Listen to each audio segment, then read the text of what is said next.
యాదాద్రి భువనగిరి జిల్లా చౌటుప్పల్ వ్యవసాయ మార్కెట్ ముందు రైతులతో కలిసి బీజేపీ నేతలు ఆందోళన చేపట్టారు. మార్కెట్ యార్డు ముందు బైఠాయించి నిరసన తెలిపారు. ధాన్యం కొనుగోలును వేగవంతం చేయాలని డిమాండ్ చేశారు. కమలం పార్టీ నేతలు తొలుత ధాన్యం కొనుగోలు కేంద్రాలను పరిశీలించి ధర్నా నిర్వహించారు. అనంతరం ఆర్డీఓ కార్యాలయంలో వినతి పత్రం అందించారు.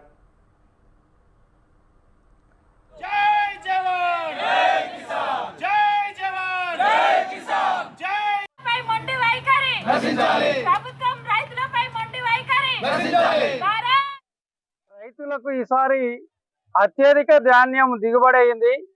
ఆ ధాన్యాన్ని ఈ యొక్క ఐకేపీ సెంటర్లో రైతు మార్కెట్లలో పోసారు. ఒక్కొక్కరివి నెల 15 రోజులు, నెల 20 రోజులైనా మ్యాచర్ వచ్చినా కానీ ఇప్పటి వరకు కొనుగోలు చేయలేదు. కాబట్టి ప్రభుత్వం వెంటనే స్పందించి కొనుగోలు కేంద్రాలు ఏర్పాటు చేయాలి, లారీలను పెట్టాలి. రైస్ మిల్లర్లతో కుమ్ముక్కు కాకుండా మిల్లర్లని మాట్లాడి ఈ ధాన్యాన్ని కొనుగోలు చేయాలనేది భారతీయ జనతా పార్టీ డిమాండ్. మరి వర్షాలు రాబోతున్నాయి, మరి ధాన్యం తడిచే పరిస్థితి ఉంది.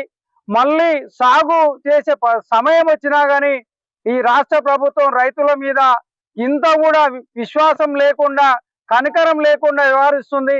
మరి ధాన్యం తడిచినట్టయితే పరిస్థితి ఏందని మేము నిలదీస్తున్నాం. తడిచిన ధాన్యాన్ని కూడా చివరికి